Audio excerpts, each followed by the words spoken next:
Sebenar apapun tingkahmu, sebaik apapun perilaku hidupmu, kebencian dari manusia itu pasti ada. Jadi jangan terlalu diambil pusing, terus saja jalan. Minal khotoya.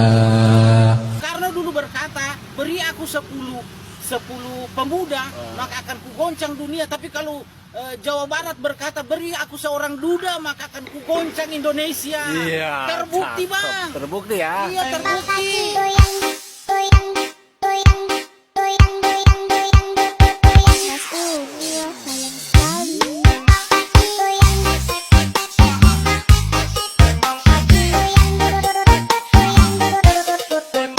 Kalau Bapak Presiden Soekarno beri 10 pemuda akan kuguncang dunia. Kalau warga Jawa Barat beri 1 duda akan kuguncang Indonesia. Mantap, mantap Bang Deddy Mulyadi. Oke, jika teman-teman setuju boleh komen di bawah ini. Oke, terima kasih.